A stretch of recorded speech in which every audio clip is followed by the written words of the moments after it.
ये all India radio दा Srinagar station है। पहाड़ी खबरों का बुलेटिन किन के हाजिर हम परवेज मानूस। पहले खास खास खबरों पर एक नजर। वजीर दाखिला अमित शाह सुन पीराना अहमदाबाद विच कूड़ा करकट नाल तवानाई तैयार करने वाले सारे थी बड़े प्लांट दा कीता इफ्तिताह। चीफ सैक्रटरी अतल डुल्लू सुन SKICC विच 25 थी 27 नवंबर तक 3 ध्याड़ियां दा वर्ल्ड क्राफ्ट फोरम दियां इंतजामां दा किंदा जायजा। सेहत ते तिब्बी तालीम दी वजीर सकीना इत्तू सुन SMSH और सुपर स्पेशलिटी अस्पताल श्रीनगर दा दौरा करके उत्थे तिब्बी सहूलतां दा किंदा जायजा। और बीजेपी दे सीनियर लीडर देविंदर सिंह राणा दा इंतकाल, कई शख्सियतां कीता अफसोस दा इजहार। हुण खबरां तफसील नाल। वजीर दाखिला अमित शाह सुन अज पीराना अहमदाबाद विच कूड़ा करकट नाल तवानाई तैयार करने वाले गुजरात के सारे थी बड़े प्लांट का इफ्तिताह किया। इस प्लांट की पब्लिक प्राइवेट पार्टनरशिप मॉडल के तहत 3 अरब 75 करोड़ रुपए की लागत नाल कायम किया गया है। आख्या जाता है कि यह प्लांट अहमदाबाद विच आलूदगी के घट करन और शहर की जाजबियत की बढ़ावा देने विच मददगार साबित होसी। इस प्लांट विच रोजाना 1000 मीट्रिक टन कूड़ा करकट नाल 15 मेगावाट बिजली तैयार करने की सलाहियत मौजूद है। वर्ल्ड क्राफ्ट कौंसल की तरफों SKICC श्रीनगर में 25 ਤੋਂ 27 नवंबर तक 3 ध्याड़ियां का वर्ल्ड क्राफ्ट फोरम का इनकाद किया जा रहा है। इस फोरम के जरिए मुल्क की क्राफ्ट और सकाफती गुनागुनियत की उजागर किया जाएगा। श्रीनगर में मुनक्कद होने वाले इस फोरम के जरिए मुकामी कारीगरों की अपनी दस्तकारियां रवायत के बैन अवी ऑडियंस के सामने लियान का भरपूर मौका फराहम होगा। वर्ल्ड क्राफ्ट कौंसल फोरम का पहला हिस्सा 22 थी 24 नवंबर तक नवी दिल्ली में मुनक्कद हो रहा है। चीफ सैक्रटरी अतुल डुल्लू आज श्रीनगर में मुनक्कद होने वाली एक उच्च सत्ता की मीटिंग के दौरान श्रीनगर में मुनक्कद होने वाले वर्ल्ड क्राफ्ट फोरम के सिलसिले की तैयारियों का और इंतजामों का जायजा किया। उन्होंने सूबाई इंतजामिया की हिदायत दी कि वह फोरम की कामयाबी नाल हमकरान कराने वास्ते मुख्तलिफ महकमे दे नाल आपसी तालमेल बना के रखन। उन्होंने आख्या कि इस प्रोग्राम नाल जम्मू कश्मीर के सियाती मंजरनामे की भी तकवीत बख्शण में मदद मिल सकेगी। मीटिंग में दसिया गया कि इस फोरम में लगभग 50 बैन अवी कारीगर हिस्सा ले सनगे। मीटिंग में divisional commissioner Kashmir DC Srinagar और कई बाकी महकमे के आला अफसर भी मौजूद सन। तिब्बी ते सेहत ते तिब्बी तालीम दी वजीर सकीना इतुसन आज SMSH अस्पताल और सुपर स्पेशलिटी अस्पताल श्रीनगर का दौरा करके उत्थे मरीजों वास्ते दस्तयाब तिब्बी सहूलतां का जायजा किया। SMSH अस्पताल विच मौसूफा सुन मुख्तलिफ शोबियां का मुआयना किया।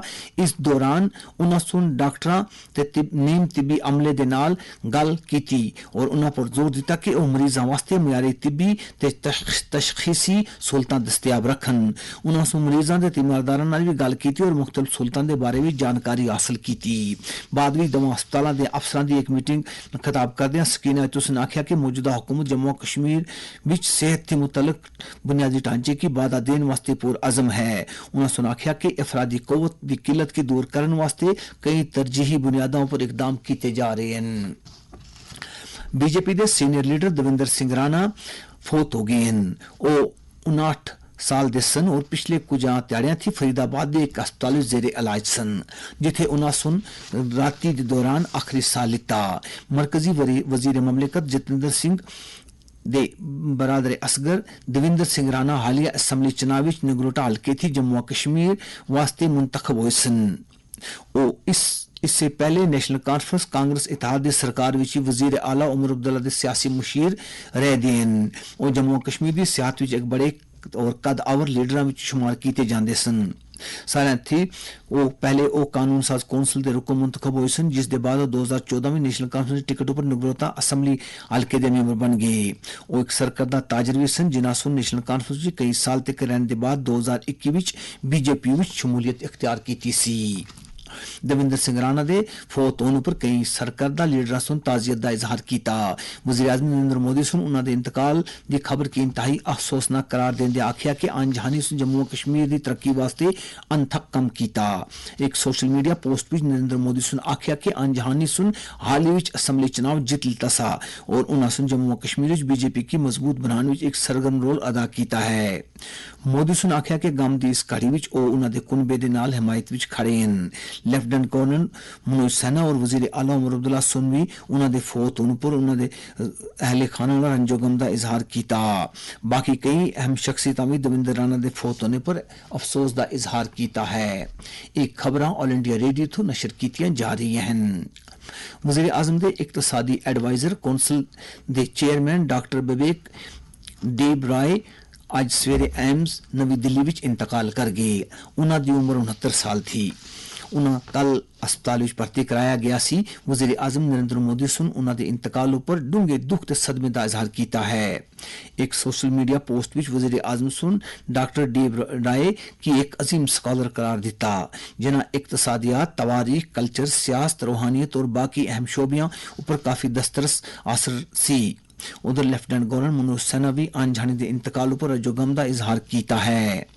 अपने ताज़ीती पैगाम विच मनोज सैना सुन डॉक्टर देब राय दे काम की उजागर करदे आख्या कि आन जाने सुन खास तौर पर इकतसादियात और रूहानियत के शोबियां की फरोग देने विच कलीदी रोल अदा किया सा। मौसमी तब्दील नाल ही कश्मीर सूबे विच स्कूलों के कम काज के वेले भी तब्दीली लाई जा रही है। इस सिलसिले में महकमा स्कूली तालीम की तरफों जारी किए गए एक नोटिफिकेशन के मुताबिक कल थी श्रीनगर के मुनसिपल हदूद विच आने वाले सारे स्कूलों विच कम काज का वेला सवेरे 10 बजे थी दिहाड़ी 3 बजे तक रहसीगा। श्रीनगर म्यूनसिपल हदूद के बाहर वादी के सारे जिलों में ताहम स्कूलों का कम काज सवेरे 10:30 बजे से शुरू होकर दिहाड़ी 3:30 बजे तक जारी रहेगा। वाजा रहे कि यह हुक्मनामा कश्मीर सूबे के सारे सरकारी ते तस्लीम शुदा प्राइवेट तालीमी अदारों पर नाफिजुल अमल रहेगा।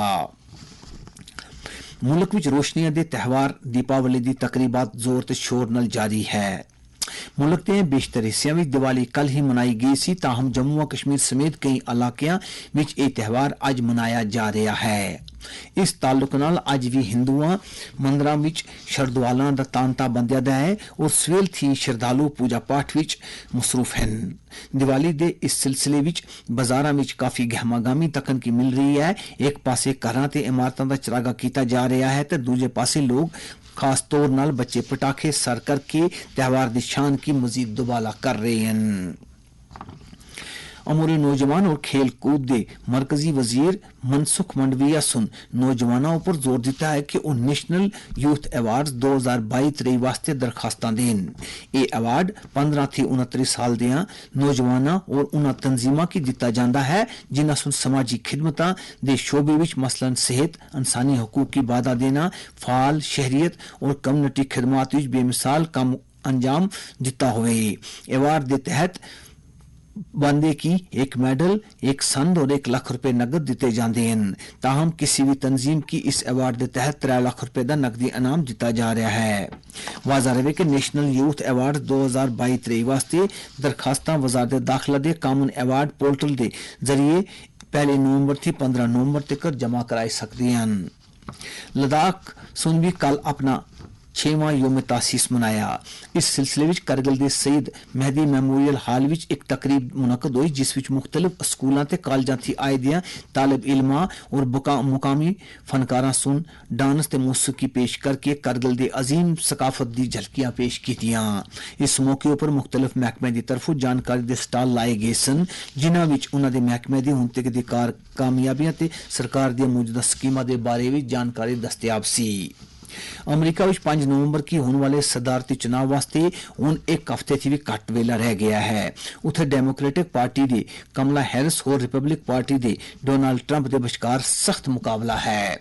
यूनिवर्सिटी ऑफ फ्लोरिडा विच कायम चुनाव दफ्तर का आखना है कि ताहाल 57.5 मिलियन लोगों सुन पेशगी वोट पाने की सहूलत का फायदा चाहदियां पोलिंग स्टेशन पर जाके या फिर ईमेल के जरिए वोट कास्ट किया है। अखीर विच खास खबरां एक बार फिर वजीर दाखिला अमित शाह सुन पीराना अहमदाबाद विच कूड़ा करकट नाल तवानाई तैयार करने वाले सारे थी बड़े प्लांट का कीता इफ्तिताह। चीफ सैक्रटरी अतुल डुल्लू सुन SKICC विच 25 थी 27 नवंबर तक 3 दिहाड़ियां दे वर्ल्ड क्राफ्ट फोरम दियां इंतजामां दा कीता जायजा।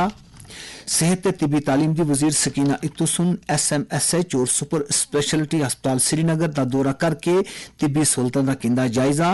और बीजेपी के सीनियर लीडर दविंदर सिंह रैना का इंतकाल, कई शख्सियतां कीता अफसोस का इजहार।